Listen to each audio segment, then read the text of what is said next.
At 6:17 p.m. on December 23rd, my phone lit up with a message that didn't feel real until I read it twice, and then a third time slower, like the words might rearrange themselves if I gave them enough patience. But they didn't. They stayed exactly where they were, sharp and deliberate. "This year will just be immediate family," my son wrote. "No greeting, no softness, no hesitation. We think it's best if you don't come for Christmas." And just like that, a sentence ended something I had been building toward for decades. I stood in my kitchen with the oven humming low, and the smell of bread rising, like it always did when I cooked too much for people who never noticed. My coat still on, because I'd just come back from the bank. My keys still in my hand. The house quiet in that hollow way houses get when you live alone long enough to stop expecting voices. And I felt something inside me finally sit down after standing guard for years. Not anger, not heartbreak, something colder and steadier. The kind of clarity that doesn't shout, it just waits. Because to understand why that text mattered so much, you have to understand that I wasn't just a father who got uninvited from a holiday dinner. I was the man who paid for the roof over that dinner table. The man whose name sat under the mortgage that made their Christmas lights possible. The man who had spent 27 years being the solution to problems nobody thanked him for. I met my son when he was 3, and his mother when he was 26, back when life still felt like something you could plan if you worked hard enough.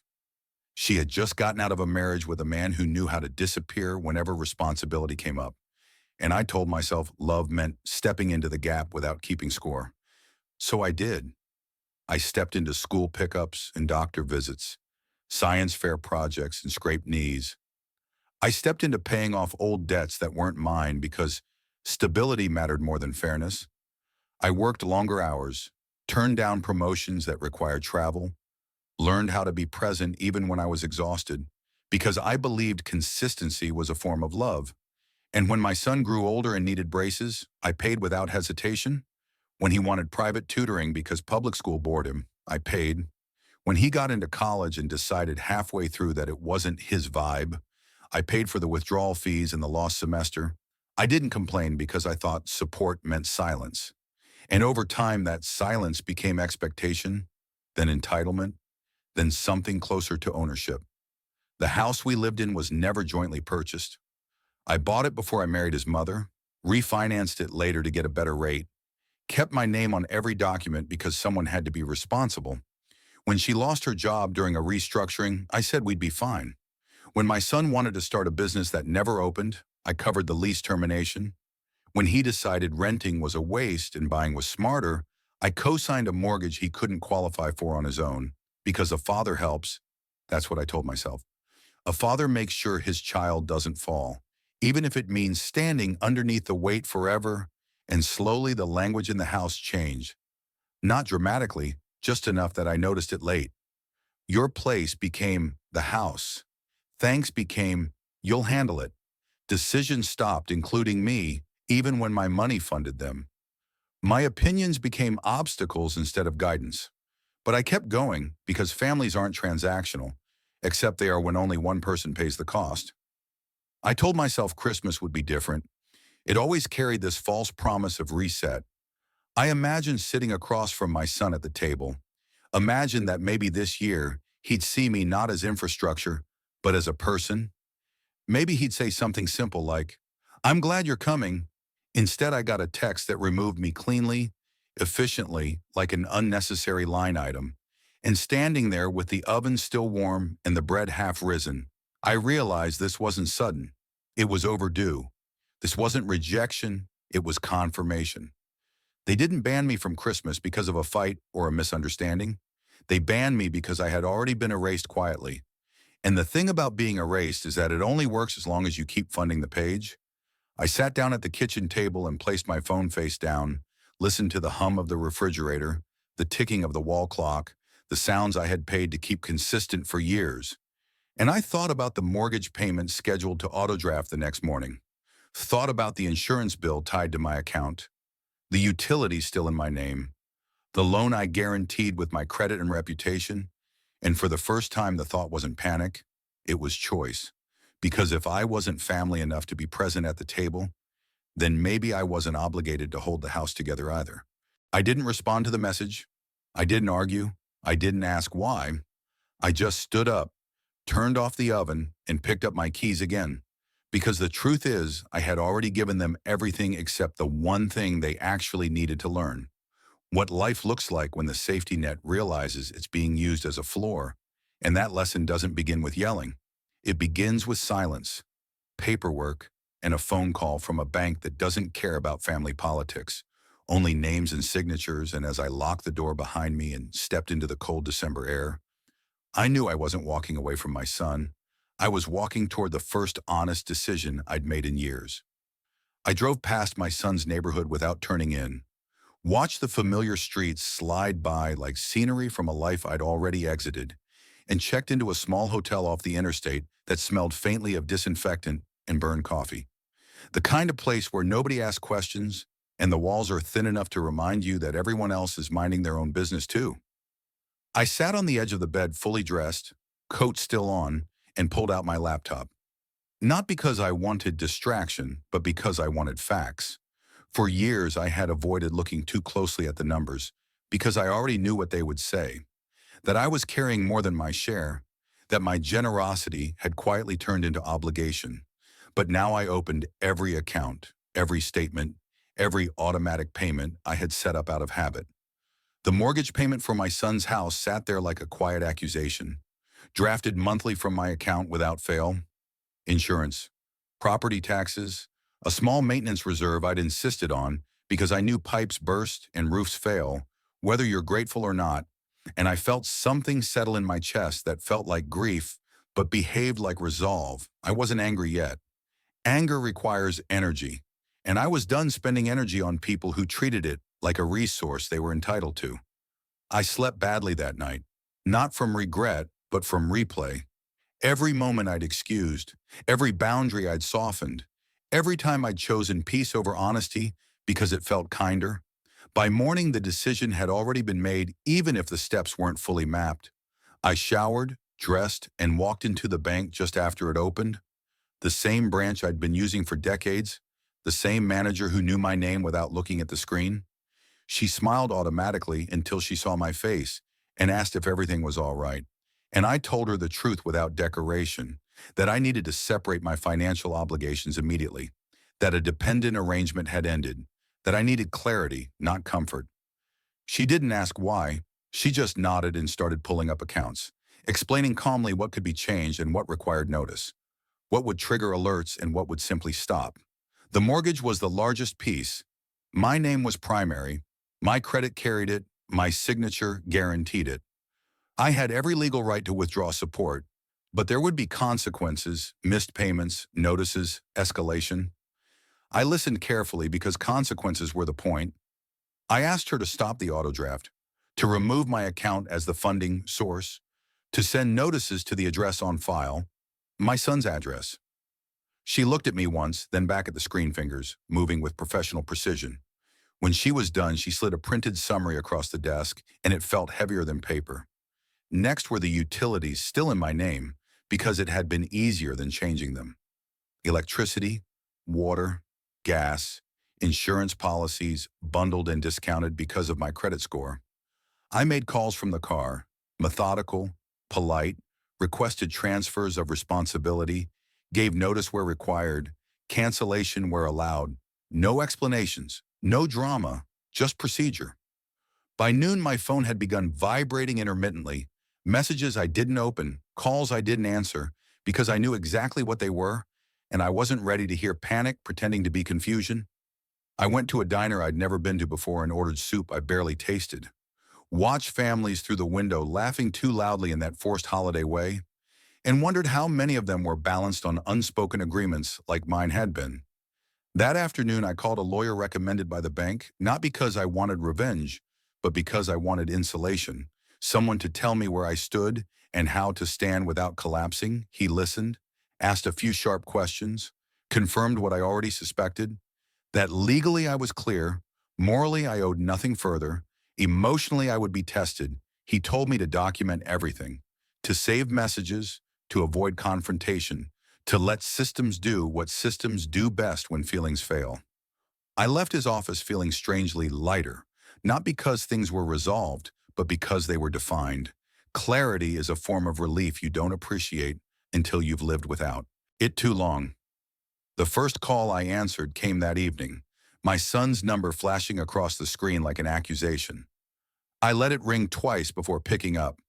His voice came through sharp and confused, asking if I knew why the mortgage payment hadn't gone through, why the bank was calling, why the insurance company said my name was no longer attached.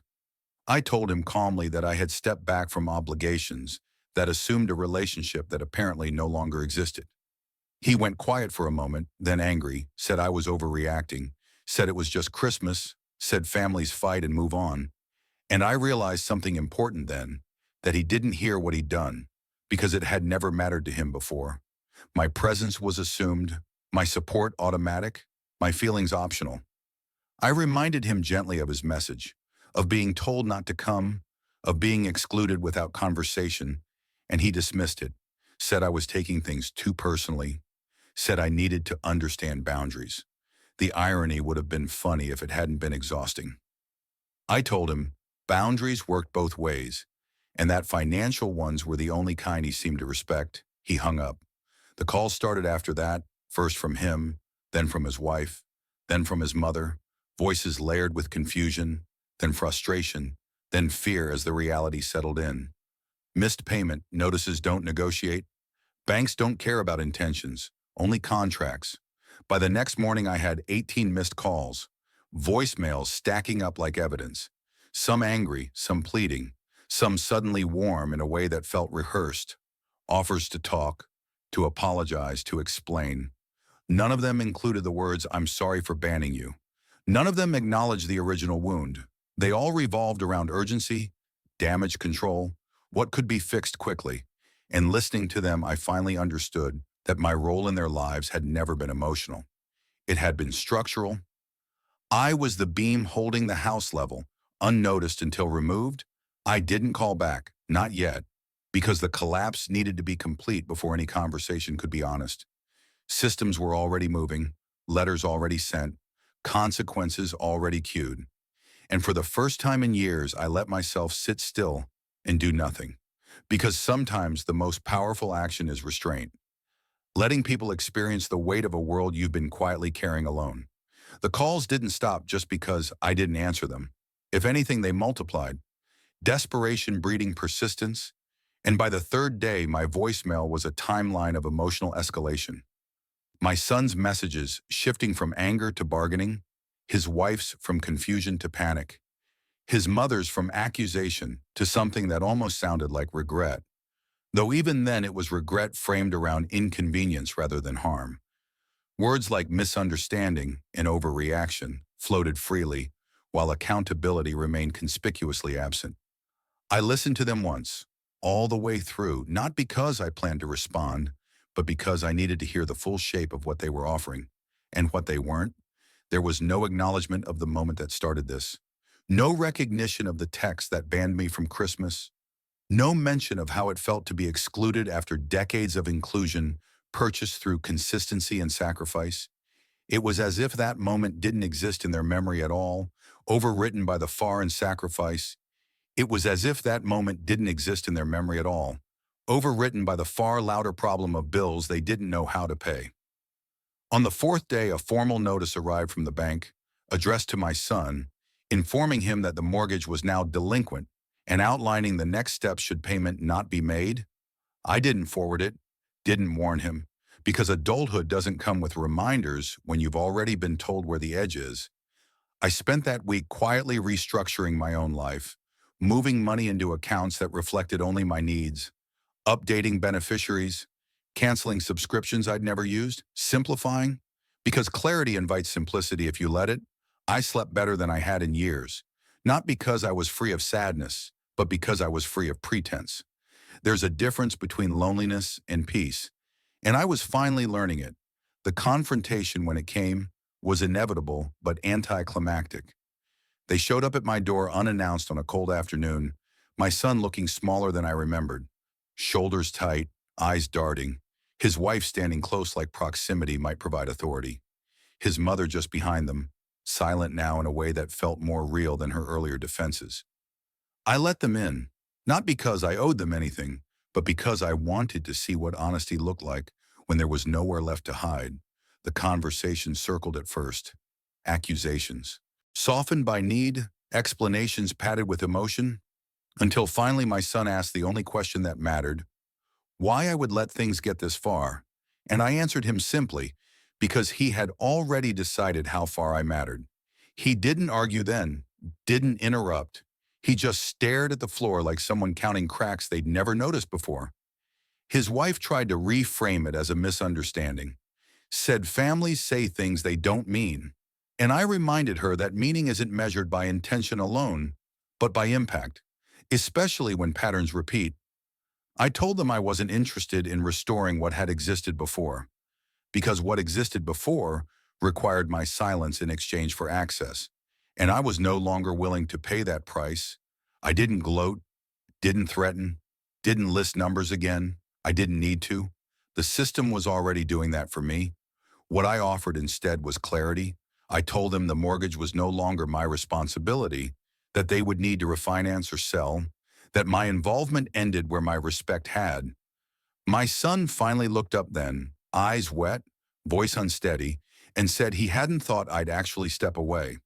And that admission, more than any apology, told me everything I needed to know, because it confirmed what I'd suspected all along, that my presence had been assumed not because it was valued, but because it was reliable. I told him reliability without respect isn't love, it's labor. And I had retired from that position. They left quietly after that. No slammed doors, no final words, just the sound of a family recalibrating without its foundation. The weeks that followed were filled with administrative finalities. Paperwork, signatures, notices. The house went on the market. The car was sold. Lifestyle adjusted downward in ways that felt dramatic, only because they had never been considered before. I didn't interfere, didn't assist, didn't sabotage. I simply stayed in my lane and let momentum do what it does when it's no longer artificially supported. My phone eventually stopped ringing. The missed calls slowed, then ceased supported. My phone eventually stopped ringing. The missed calls slowed, then ceased altogether, replaced by silence that felt earned rather than imposed. On Christmas morning, I woke up alone, made coffee, sat by the window, and watched the street come alive with other people's traditions. And for the first time, I didn't feel excluded. I felt complete, because belonging that requires self-erasure isn't belonging at all. It's performance, and I was done performing. Months later, my son reached out again, not to ask for money, not to fix anything, but to talk. We met in a neutral place, spoke carefully, honestly. He told me he hadn't understood the scope of what I carried until it was gone, that he'd mistaken availability for obligation. And while I didn't absolve him, I acknowledged the growth, because consequences don't always harden people. Sometimes they teach them. Our relationship now is different, smaller, more deliberate, but real in a way it never was before, and that has value. His mother and I never reconciled, not out of bitterness, but out of recognition. Some bridges aren't meant to be rebuilt because they were never evenly supported to begin with. My life now is quieter, intentionally so. I choose where my energy goes, who has access, what I fund, and that choice has brought a piece I didn't know I was missing. I still think about that text sometimes, the one that started it all, not with resentment, but with gratitude, because it forced a reckoning I'd been postponing for years. It taught me that being banned from a table doesn't diminish your worth. It clarifies it. And that taking your name off a mortgage can sometimes be the most honest act of love you have left to give yourself.